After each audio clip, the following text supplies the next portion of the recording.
Hello. आवाज आ रही है बेटा मेरी?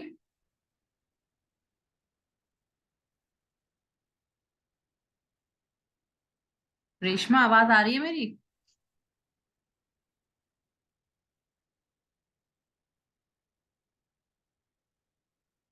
रेशमा।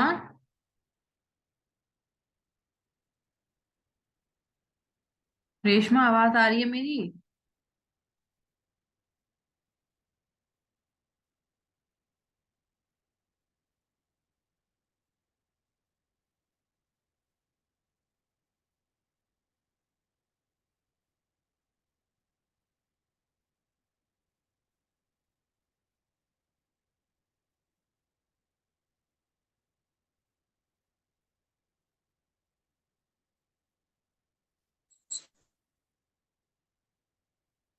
आवाज आ रही है मेरी? हेलो।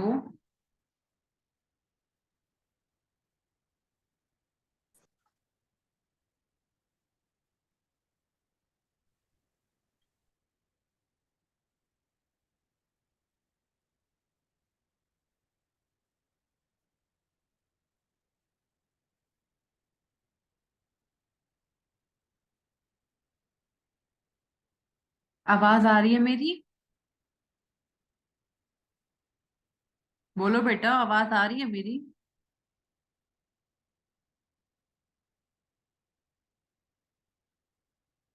ठीक है। तो अब हम पढ़ना स्टार्ट करते हैं। कल हमारा इसमें थोड़ा सा टॉपिक रह गया था, वायरस का। ये सब तो हमने देख लिया था। ठीक है। चलिए।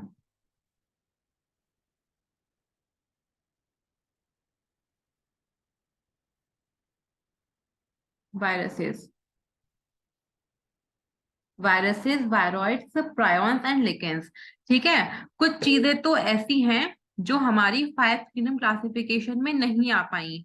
ऑलमोस्ट सारी चीजें हमने फाइव किंगडम क्लासिफिकेशन में क्या कर ली, कवर कर ली। लेकिन कुछ चीजें ऐसी थी जो जो कि फाइव फाइव किंगडम क्लासिफिकेशन में नहीं आ पाई।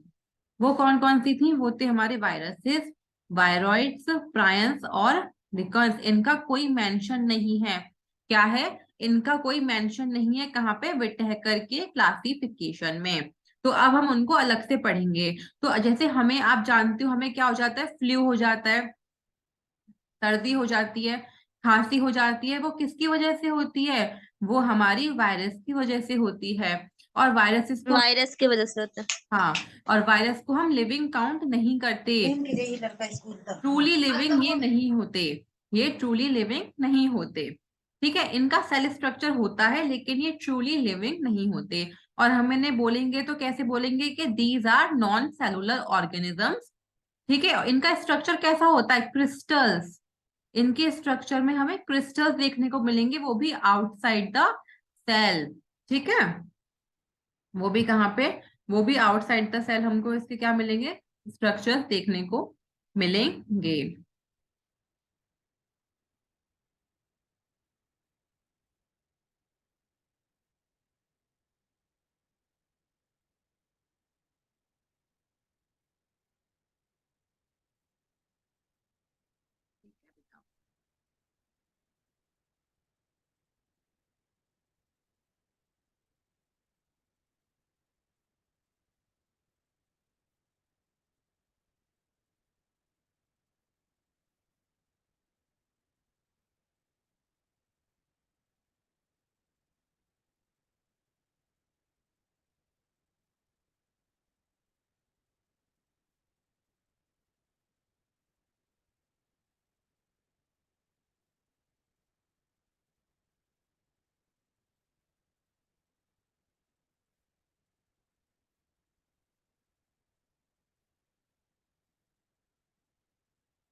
ओके, देन हम शो डेस्कटॉप। ओके फाइन, ठीक है।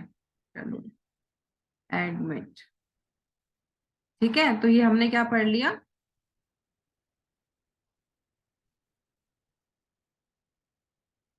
ये क्यों नहीं बंद हो रहा है?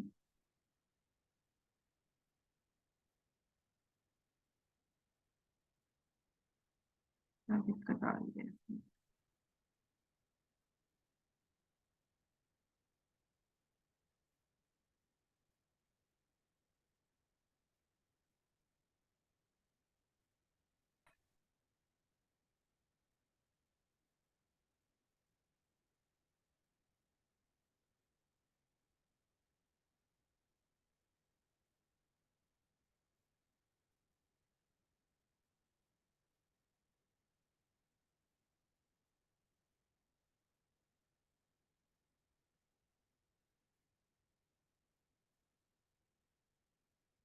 ठीक है बेटा, चलिए। तो मैंने अभी आपको क्या बताया कि वायरस को किसी भी उसमें काउंट नहीं किया गया है।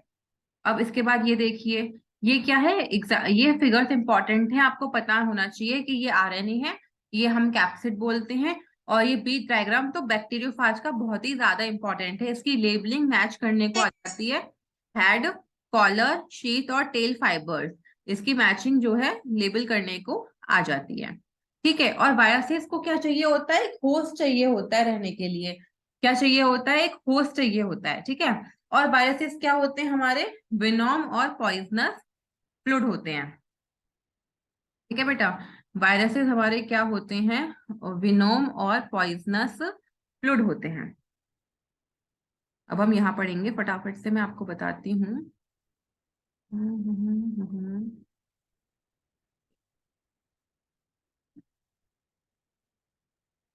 हमारे क्या होते हैं, विनोम और पॉइजनस फ्लूइड कहलाते हैं।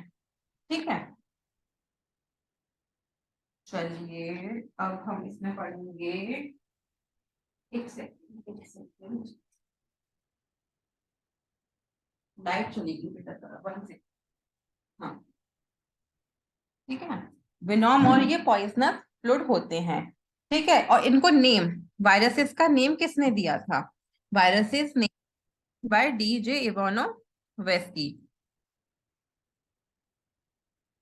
डी जे इवानोवेस्की, साइंटिस्ट का नेम अगेन इंपॉर्टेंट पूछ सकता है। तो 1892 में इन्होंने वायरस को नाम दिया था। ठीक है, और सबसे पहले वायरस हमें किसमें ढूंढा था, किसमें ढूंढा था हमने, इसकी एक डिजीज ढूंढी थी, मोजाइक डिजीज ऑफ टोबैको। मतलब जो टोबैको होता है, तंबाकू, उसमें एक क्या हो गई थी, डिजीज हो गई थी। तो जब हमने पता किया कि वो डिजीज क्या है, तो डिजीज क्या, वो डिजीज निकली वायरस की, जिसका नाम हमने क्या रख दिया, डिजीज ऑफ टोबैको। ठीक है, उसके बाद एक और साइंटिस्ट आए, इसके बाद हमारे क्या आए, एक और साइंटिस्ट आए। उनका नाम क्या था, उनका नाम था हमारा M W M M W Beijerinck. ठीक है, ये 1898 में आए थे। इन्होंने बहुत स्मॉलर, इन्होंने कोई चीज ढूंढी जिसका इन्होंने प्रूफ दिया कि वो बैक्टीरिया से छोटी है, लेकिन वो बैक्टीरिया नहीं है। क्या कहा इन्होंने, इन्होंने एक चीज दी कि ये बैक्टीरिया से तो छोटी है लेकिन बैक्टीरिया नहीं है। तो उन्होंने भी एक तरीके से बता दिया था कि हाँ, ये कुछ है, अलग है, वायरस है। और इन्होंने क्या नाम दिया था वायरस को, ये इंपॉर्टेंट क्वेश्चन आ जाता है, कॉन्टेजियम, कॉन्टेजियम वीवियम डियम। इन्होंने कॉन्टेजियस है, वीवियम है और फ्लूइड जैसा है, इसलिए इन्फेक्शियस लिविंग फ्लूइड नाम दे दिया। कॉन्टेजियस मतलब इन्फेक्शियस लिविंग फ्लूइड। फिर WM स्टैनले आए, एक और साइंटिस्ट। कौन सा साइंटिस्ट आए बेटा, WM स्टैनले। 1935 में। साइंटिस्ट के नेम इंपॉर्टेंट हैं। इन्होंने बताया लाइक प्रोटीन्स क्रिस्टल लाइक होते हैं, और ज्यादातर प्रोटीन के बने होते हैं वायरस, अंदर से इनर्ट होते हैं। अंदर से कैसे होते हैं, इनर्ट होते हैं, और इनको रहने के लिए क्या चाहिए, एक होस्ट सेल चाहिए। रहने के लिए इनको एक होस्ट सेल चाहिए। ठीक है, और उन्होंने कहा कि ये पैरासाइट्स होते हैं। इन्होंने वायरस को क्या कहा, पैरासाइट्स कहा। और इसमें हमें आरएनए और डीएनए दोनों देखने को मिलता है। तो क्वेश्चन बन सकता है कि ऐसा कौन सा है जिसमें हमें आरएनए और डीएनए दोनों चीज देखने को मिलती है। तो उसका आंसर आपका क्या हो जाएगा, वायरस। ठीक है, वायरस। चलिए अब इसमें समझने का ही है, वायरॉइड्स इसको किसने दिया था? हमारे पास एक टर्म अभी देखो हमारा आया, वायरॉइड्स। तो वायरॉइड्स हमको किसने दिया था 1971 में? साइंटिस्ट के नेम सारे याद कर लो, कोई सा भी आ सकता है। डीनर ने, इन्होंने भी एक डिजीज में दिया, पता लगाया था जिसका नाम था पोटैटो स्पिंडल ट्यूबर डिजीज, ठीक है। और इन्होंने क्या बताया था, ये जो वायरॉइड्स होते हैं ये स्मॉल होते हैं, किससे? Smaller than viruses. ये वायरसेस से क्या होते हैं? छोटे होते हैं, और इनके पास प्रोटीन कोट नहीं होता। इनकी क्या खासियत है कि lack of protein coat, lack of protein coat. और छोटे का होते हैं, स्मॉल होते हैं, तो इनका मॉलिक्यूलर वेट भी हमारा क्या होता है बेटा? कम होता है, ठीक है। अब उसके बाद तीसरे हमारे पास जो पॉइंट आते हैं वो हमारा आता है लाइकेंस का। लाइकेंस के बारे में तो आप सब लोग जानते ही हो कि इनकी सिम्बायोटिक एसोसिएशन होती है, ठीक है। और हमें अगर पता करना है, एक क्वेश्चन बनता है इसका कि अगर हमें पता करना है कि कोई जगह कैसी है, पॉल्यूशन फ्री है, तो हम कैसे पता करेंगे कि वो उस जगह पे पॉल्यूशन है या वो जगह पॉल्यूशन फ्री है? तो हम वहां पे क्या करेंगे? लाइकेंस लगाएंगे। अगर लाइकेंस वहां पे ग्रो कर जाएंगे तो वो जगह क्या हो जाएगी? पॉल्यूशन फ्री होगी। और अगर नहीं ग्रो करेंगे वहां पे तो उस जगह पे क्या हो जाएगा? पॉल्यूशन। ये क्वेश्चन मोस्टली लाइकेंस से बनता है, ठीक है। चलिए, Yes, ma'am. इंपॉर्टेंट जो बन सकता है वो मैं बता देती हूँ। एक माइक्रोबायंट पूछ लेता है, एक फाइकोबायंट पूछ लेता है। तो अलगल कंपोनेंट को हम फाइकोबायंट कहते हैं, और फंगल कंपोनेंट को हम माइक्रोबायंट कहते हैं, ठीक है। फंगल कंपोनेंट को हम माइक्रोबायंट कहते हैं। बस यही है। चलिए अब हम प्लांट किंगडम देख लेते हैं फटाफट से। इस यूनिट को खत्म कर देते हैं, फिर 12th का एक पूरा यूनिट ले लेंगे। रिप्रोडक्शन के तीनों chapters, sexual reproduction, flowering plants, human reproduction. और उसके बाद वो कौन सा है जिसमें हमें लास्ट फोर्थ चैप्टर का नेम क्या है बेटा? 12th के फोर्थ चैप्टर का नेम क्या है? उसमें रिप्रोडक्शन से वो सब चीजें बताई जाती है ना, हॉर्मोन्स वाली, पिल्स वगैरह, तो वो हम पूरा उसको कवर कर लेंगे उसमें, ठीक है। चलिए, Reproductive health. हाँ reproductive health, yes yes, easy chapter बनता है, उसमें से जरूर क्वेश्चन बनेगा, ठीक है। चलिए Yes, ma'am. अब हम पढ़ लेते हैं फटाफट से plant kingdom. Plant kingdom animal kingdom में दिखता ज्यादा याद करने का, लेकिन मैं आपको इंपॉर्टेंट पॉइंट्स बता देती हूँ। चलिए, पहले तो इसमें वही बताइए। हाँ, इसमें 3 टर्म्स हैं इसमें टेक्सोनॉमी के। जैसे कि इन्होंने एक टर्म दिया है न्यूमेरिकल टेक्सोनॉमी, तो वो टेक्सोनॉमी जिसमें हम नंबर्स यूज कर रहे हैं वो हमारी कैसी हो जाएगी? Numerical taxonomy. नाम से याद कर लो कि जिसमें नंबर्स यूज कर रहे हैं वो हमारे न्यूमेरिकल टेक्सोनॉमी, ठीक है। जिसमें साइटो वर्ड आ रहा है, साइटो टेक्सोनॉमी, तो इसमें हम क्रोमोसोम नंबर, साइटोलॉजी की जितनी भी इंफॉर्मेशन है वो हम इसमें ले रहे हैं, जैसे क्रोमोसोम नंबर, स्ट्रक्चर और बिहेवियर। और तीसरी आती है हमारी कीमो टैक्सोनॉमी। तो कीमो टैक्सोनॉमी में हम क्या लेते हैं? कीमो मतलब केमिकल, जितने भी केमिकल सब्स्टिट्यूएंट्स हैं वो हम सारे किस में ले रहे हैं? कीमो टैक्सोनॉमी में, ठीक है। अब एल्गी में आ जाइए। एल्गी में बहुत सारे डायग्राम्स बने हैं, तो इसमें एल्गी में आपको पता होना चाहिए कि ये क्लोरोफिल बियरिंग होती हैं, सिंपल होती हैं, थैलॉइड और ऑटोट्रॉफिक। और पता है इसमें से क्वेश्चन आपका बनेगा कि give choose example of green algae, या फिर choose example of brown algae, या फिर choose example of red algae. तो ग्रीन एल्गी के कौन से एग्जाम्पल्स हैं? वॉल्वॉस, क्लेमाइडोमोनास और कारा। ब्राउन एल्गी के लैमिनेरिया, फ्यूकस और डिक्टियोटा। और रेड एल्गी के पॉलफायरा और पॉलीसिफोनिया, पॉलफायरा और पॉलीसिफोनिया, ठीक है। चलिए, बाकी आइसोगैमस, ऊगैमस में आपको बताई चुकी हूँ। इसमें यही इंपॉर्टेंट है कि आपको एल्गी के नेम्स पता होने चाहिए, हाँ। और एल्गी का यूज कहाँ कहाँ होता है? कहाँ कहाँ एल्गी का यूज होता है? तो इसमें एक क्वेश्चन बनता है आपका, जेलिडियम एंड ग्रासिलेरिया। जेलिडियम एंड ग्रासिलेरिया, यहाँ पर इनका क्या बनता है हमारा? Commercial products. इनसे क्या बनता है हमारा? अगर अगर बनता है। इनसे क्या बनता है बेटा हमारा? अगर अगर। एक सेकेंड।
ठीक है, तो हमने क्या पढ़ा, गैलिडियम और ग्लेसियरिया में हम इनसे क्या बनता है, ये बनता है अगर अगर। तो इसमें आता है अगर अगर is obtained from which algae, तो आपको नाम बताना पड़ेगा, जेलिडियम और ग्रासिलेरिया। और इसके एल्गी के 3 टाइप्स होते हैं, क्लोरोफाइशी, फेओफाइशी और रोडोफाइशी। तो क्लोरोफाइशी को हम ग्रीन एल्गी बोलते हैं, फेओफाइशी को ब्राउन और रोडोफाइशी को रेड एल्गी। तो इसमें आपको तीनों के एग्जाम्पल्स मेन है वो याद होने चाहिए। ठीक है, इसमें एक टेबल बनी हुई है, तो टेबल से इसका क्वेश्चन बनेगा कि क्लोरोफाइशी, फेओफाइशी और रोडोफाइशी का मेन पिगमेंट क्या है। तो इसमें मेन पिगमेंट्स आपको नाम याद होने चाहिए कि क्लोरोफाइशी का क्लोरोफिल ए बी है, फेओफाइशी का क्लोरोफिल ए सी और फ्यूकोजेंथिन है, और रोडोफाइशी का क्लोरोफिल ए डी और फाइको एरिथ्रिन है। इससे हमारे यही क्वेश्चन बनते हैं। और जो रोडोफाइशी है उसमें हमारा फूड स्टोरेज होता है कैसे, फ्लोरिडन स्टार्च में, जो कि कैसा दिखता है, अमाइलो टैक्टिन जैसा और ग्लाइकोजन जैसा। ठीक है, ब्रायोफाइट से क्या क्वेश्चन बनेगा, ये ब्रायोफाइट्स के हमारे क्या होते हैं, दो होते हैं, एक लिवर बर्ड्स और एक हमारे इसमें आते हैं मॉसेस, लिवर बर्ड्स और मॉसेस। तो ब्रायोफाइट्स का जो हमारा क्वेश्चन बनता है, ब्रायोफाइट्स का क्वेश्चन बनेगा कि amphibians of plant kingdom are also known as, या एम्फीबियंस ऑफ प्लांट किंगडम किसे कहा जाता है, तो एम्फीबियंस ऑफ प्लांट किंगडम हमारा कहा जाता है ब्रायोफाइट्स को। एक तो हमारा इसमें ये क्वेश्चन बनेगा। ठीक है, इसमें सेक्स ऑर्गन कौन कौन से हैं, एंथ्रीडियम है और आर्किगोनिया। एंथ्रीडियम हमारा मेल है और आर्किगोनिया हमारा फीमेल है। इसमें हमारा एक स्पोरोफाइट भी होता है जो कि फ्री लिविंग नहीं होता, एक गैमेटोफाइट से वो हमारा अटैच रहता है, जिससे कि वो क्या लेता है, नरिशमेंट लेता रहता है। और ब्रायोफाइट्स की एग्जांपल्स आपको पता ही है, लिवरवर्ट्स और मॉसेस। हाँ, इसमें एक और चीज आपको पता होनी चाहिए कि स्फैग्नम को हम क्या कहते हैं, तो स्फैग्नम को हम पीट मॉस भी कहते हैं। ठीक है, समझ में आया अभी तक, मेन मेन बातें बताएंगे बस जहां से क्वेश्चन बन सकते हैं। बोलो बेटा, हेलो, कोई तो बोलो बेटा, आवाज नहीं आ रही क्या, हेलो,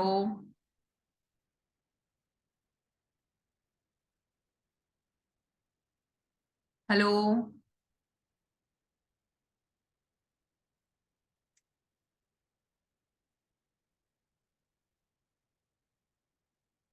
आवाज आ रही है ना तो बेटा बोल दो ना एक बार माइक ऑन करके।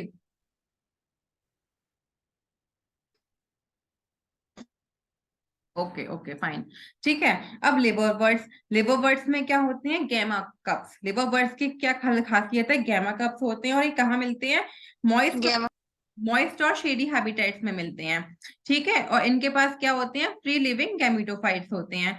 और मॉसिस से भी क्वेश्चंस किसके ऊपर बनेगा, प्रोटोनिमा के ऊपर बनेगा और लीफी स्टेज के ऊपर बनेगा। किसके ऊपर, प्रोटोनिमा के ऊपर और लीफी स्टेज के ऊपर। कल आप और ना याद करने के लिए इतना सारा हो जाएगा तो कोई बात नहीं, मैं आज आपको बस वही वही पॉइंट बता रही हूँ जहां से क्वेश्चंस बन सकते हैं, बाकी सब चीजें मैं आपको नहीं बता रही हूँ। ठीक ठीक है, अब मॉसिस के एग्जाम्पल सब ओके मैम। इम्पोर्टेंट, मॉसिस के एग्जाम्पल सबसे इम्पोर्टेंट, नेरिया, पॉलीट्राइकम और स्पैग्नम। यहाँ से इसमें क्वेश्चन बन जाएगा कि स्पैग्नम के ऊपर सबसे ज्यादा बनता है कि स्पैग्नम मॉसिस मतलब किसका एग्जाम्पल है, स्पैग्नम मॉस है या स्पैग्नम हमारा लिवरवर्ट है, तो स्पैग्नम हमारा मॉस है। ठीक है, और एक और चीज, इसमें जो राइजोइड्स, इसके जो रेशे निकले होते हैं मॉसिस के, वो हमारे ब्रांच्ड होते हैं। ठीक है, अब टेरिडोफाइट्स, टेरिडोफाइट्स के अंदर क्या क्या आते हैं, हॉर्स टेल्स और फंस। क्वेश्चन बन जाएगा कि हॉर्स टेल और फंस कहाँ बनते हैं, तो वो हमारे टेरिडोफाइट्स में बनते हैं। और इसमें हमें क्या मिलते हैं, स्पोरोफिल्स, इसमें हमें स्पोरोफिल्स देखने को मिलते हैं। ठीक है, और स्पोरोफिल्स में भी दो चीजें स्ट्रक्चर हमें देखने को मिलते हैं, एक स्ट्रक्चर को हम बोलते हैं स्ट्रोबिलाई और एक स्ट्रक्चर को हम बोलते हैं, क्या बोलते हैं, कोन्स। ठीक है, ऐसी टेरिडोफाइट्स के भी आपको बस एग्जांपल्स याद करने हैं।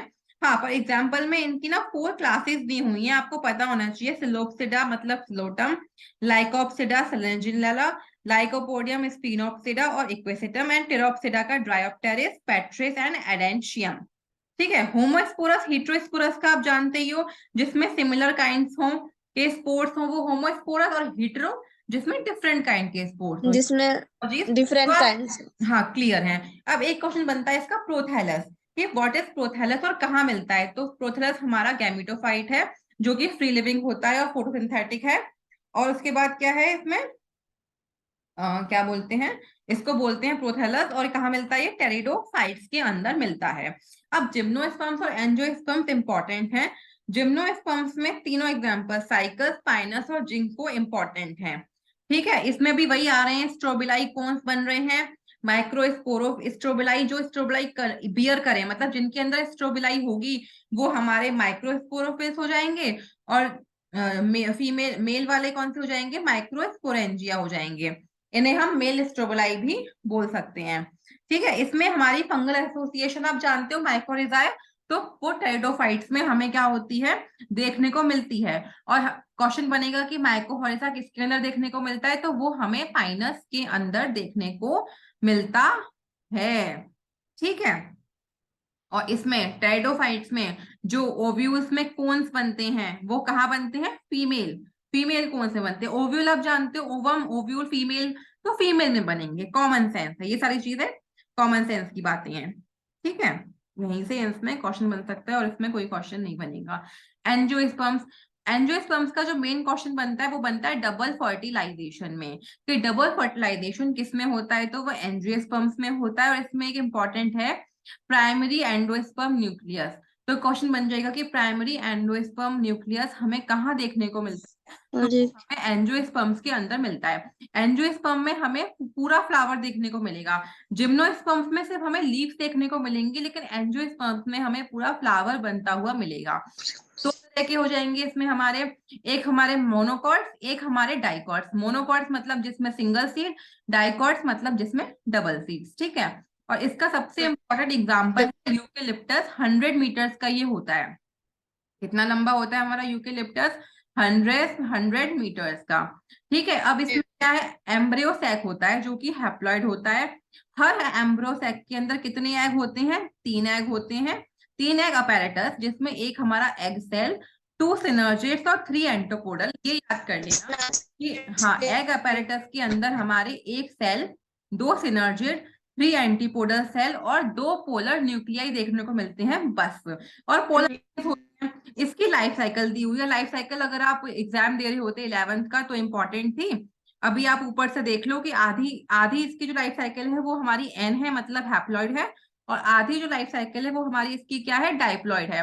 तो बस इस चैप्टर में यहीं से क्वेश्चंस बनेंगे। बस इसमें आपको सारे एग्जांपल्स याद कर लो, एंजियोस्पर्म्स के, जिम्नोस्पर्म्स के। एनसीईआरटी के एग्जांपल्स आपको याद होने चाहिए। ठीक है, तो इसमें क्या दिया हुआ है हमारा, हैप्लॉन्टिक लाइफ साइकिल कैसी होती है, पहले स्पोर्स बनते हैं, फिर गैमेटोफाइट बनता है, फिर गैमेटोजेनेसिस हो जाती है, सिनगैमी करके जाइगोट बन जाता है। ठीक है, देन फिर हमारा डायप्लॉन्टिक लाइफ साइकिल होती है जिसमें 2n बनता है। और एक हमारी होती है लाइफ साइकिल आधी हैप्लॉन्टिक आधी डेप्लॉटिक, जो कि हमारा किसकी अंदर होती है, एंजियोस्पर्म्स के अंदर होती है। ठीक है, और हमारी ये वाली जो है हैप्लॉन्टिक किसके अंदर देखने को मिलती है, एल्गी के अंदर। और डायप्लॉन्टिक किसके अंदर देखने को मिलती है, जिम्नोस्पर्म्स और एंजियोस्पर्म्स के अंदर। जिम्नोस्पर्म और एंजियोस्पर्म।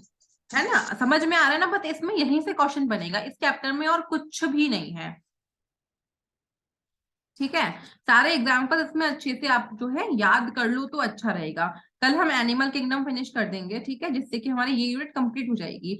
एक तरीके से ना ये यूनिट इंपॉर्टेंट भी है और इम्पोर्टेंट नहीं भी है, क्योंकि कोई भी एग्जाम्पल पूछ लिया उठा के तो फिर इंपॉर्टेंट है और पूछता है एग्जाम। प्रीवियस पीवाईक्यूज आप देखोगे उसमें एग्जाम्पल्स हैं, स्फैगनम, स्पैरोगायरा, ये एल्गी, ब्लू एल्गी, इसमें कौन सा क्लोरोफिल है, इसमें कौन सा कंपोनेंट है, कौन सा कंटेंट है, पूछ लेता है। और एक बार को मन किया एग्जामिनर का, उसने नहीं पूछा तो वो उसकी मर्जी है, क्या कर सकते हैं, हमें तो कम पढ़ना पड़ेगा। इसलिए मैंने आपको अब टाइम कम है तो मैं आपको इसीलिए काफी शॉर्ट में बता रही हूँ कि आप ये पढ़ लीजिए, इससे आपका काम हो जाएगा। 95% आपका इससे काम हो जाएगा। बाकी मैं एक शॉर्ट नोट्स 1 मिनट की अपलोड कर दूंगी, उसे और रिवाइज कर लेना। और किसी को कुछ पूछना है तो पूछो बेटा।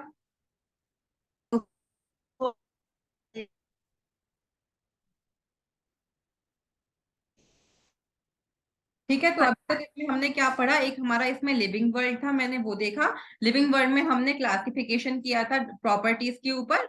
और क्या किया था हमने इसमें, किंगडम, फाइलम और टैक्सोनॉमी, नॉमेनक्लेचर देखा था। फिर हमारा जो ये वाला चैप्टर था नेक्स्ट चैप्टर जो हमारा था कौन सा था, ये बायोलॉजिकल क्लासिफिकेशन। इसमें हमने सारे आरएच 2 किंगडम क्लासिफिकेशन देखे दो लोगों के, अरिस्टोटले के और लीनियस के, और फिर हमने आरएच विटाकर का देख लिया 5 किंगडम वाला।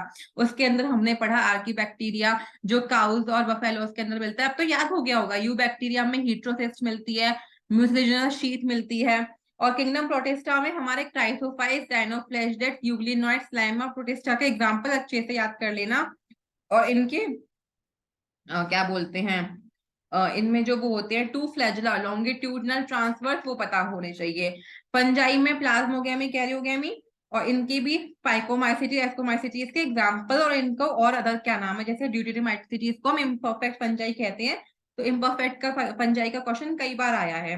फिर वायरसेस, वायरॉइड्स और लिकेंस का, तीनों का साइंटिस्ट के नेम याद कर लेना, और कौन सी डिजीज में देखा था उस डिजीज का नाम पता होना चाहिए। हाँ, और एक क्वेश्चन इंपॉर्टेंट बनता है कि कॉन्टेजियम, वाइवियम, फ्लूडियम किसने दिया था, तो वो किसने दिया था हमें, एमडब्ल्यू बीजरनिक ने दिया था। आ सकता है सवाल। फिर प्लांट किंगडम, प्लांट किंगडम में सब इंपॉर्टेंट है, बस सबके एग्जांपल्स और नेम्स इंपॉर्टेंट हैं। तो एल्गी, क्लोरोफाइशी, फियोफाइशी, रोडोफाइशी के major pigments, stored food table देख लेना, और सबके एग्जांपल्स याद कर लो बस। और एक बार डायग्राम देख के, डायग्राम से जो है रिमेम्बर हो जाता है, और कुछ नहीं है इसमें। आया समझ में? अभी आज इसके नोट्स अपलोड कर दूंगी छोटे से, बहुत 2-3 पेज के, जिससे आप आराम से रिवाइज कर सको। बाकी टेबल्स तो इसमें दी हुई है। बोलो कुछ बेटा, कुछ पूछना है किसी को? अब 1 महीने पहले मैं आपको इससे ज्यादा शॉर्ट में नहीं बता सकती कोई भी चैप्टर, क्योंकि आप खुद जानते हो 11th-12th में पढ़ने में आप लोगों को खुद ये चैप्टर्स पढ़ने में जो है काफी टाइम लगा होगा। Yes ma'am. बहुत टाइम लगता है, एक चैप्टर इतनी आसानी से नहीं होता। ये तो अभी आप लोगों ने जो प्रीवियस नॉलेज है उसके बेस पे मैं इससे ज्यादा शॉर्ट में नहीं बता सकती। एक क्वेश्चंस बता दिए कितने कौन कौन से बन सकते हैं, एग्जांपल्स आप याद कर लीजिए, साइंटिस्ट के नेम याद कर लीजिए। इससे ज्यादा नहीं शॉर्ट हो सकता, इतना तो आपको मेहनत करनी ही पड़ेगी। चाहे आप कोई भी छोटे से छोटा एंट्रेंस दो या कोई से बड़ा, इतनी मेहनत तो नीड है, क्योंकि कंपटीशन आप जानते हो बहुत है। एएमयू में इंटरनल का कोटा जो कि अब आप हो नहीं हो बराबर है, अंदर ही इतने बच्चे हो गए हैं, इंटरनल बच्चे ही इतने सारे हजारों में हो गए हैं कि इतना टफ हो गया है कंपटीशन, आप लोग खुद जानते हो ये चीज, है ना? Yes ma'am. है ना? और मैं बताऊं आप लोगों को, बीएससी की होम साइंस तक की सीट्स भर जाती हैं। बच्चे कहते हैं एंड में कि हमें होम साइंस मिल जाए, हम वो भी ले लेंगे। तो होम होम साइंस तक की भी सीट्स भर जाती हैं, मतलब वैल्यू तो है। ऑब्वियसली एएमयू और बीएचयू की, बीएससी की अलग वैल्यू, यहाँ पे बीएससी में बहुत मेहनत कराते हैं, लिटरली बहुत। आपको बहुत मेहनत करनी पड़ेगी, लेकिन उसमें एडमिशन लेने के लिए भी आपको दिन रात मेहनत करनी पड़ेगी। वेटिंग भी कोई ज्यादा क्लियर नहीं होती है। हाँ बेटा, हाँ बेटा। एएमयू में भी 4 ईयर का होता है ना, हाँ 4 साल का होता है ना। हाँ बेटा, अब 4 साल का हो गया इस साल से, पहले 3 का था, लेकिन अब सारी डिग्रियां क्या कर दी हैं, 4 साल की कर दी है बेटा। सही इंफॉर्मेशन है आपके पास, 4 साल की हो गई है। तो मैं वही तो कह रही हूँ, कंपटीशन बहुत है। और डिग्री लेके सिर्फ बीएससी की डिग्री तो काम होगा नहीं, आप एमएससी भी करोगे, पीएचडी भी करोगे, आगे चल के बीएड भी करोगे। बहुत पढ़ाई करनी है, लाइफ में बहुत आगे जाना है। तो ज्यादा शॉर्टकट मत देखो, मेहनत करो जितना कर सकते हो। एनसीईआरटी के चैप्टर तब तक जैसे 5-6 चैप्टर कराते हैं तो उन्हें रीड करो, है ना बेटा? Yes ma'am. चलो ठीक है कल फिर। कौन सा पिक्चर होगा? बेटा कल तो या मैं एनिमल किंगडम फिनिश कर दूंगी फटाफट से, और सेक्सुअल रिप्रोडक्शन, फ्लावरिंग प्लांट्स भी ले लेंगे। एक दिन में 2-2 चैप्टर लेके चलना पड़ेगा, तब हो पाएगा, है ना? तो एनिमल किंगडम फटाफट से कर दूंगी, यस। और मेन मेन चीज बताऊंगी। और सेक्सुअल रिप्रोडक्शन में थोड़ा टाइम लग जाएगा, तो वो मैं कल लूंगी, और परसों 2 दिन चलेगा फिर वो हमारा। ठीक है? यस। चलिए फिर बेटा, आप लोग पढ़िए, रेस्ट कीजिए, आराम कीजिए, ऑल द बेस्ट, तैयारी करते रहिए, है ना? Okay ma'am, thank you. हाँ, थैंक यू बेटा।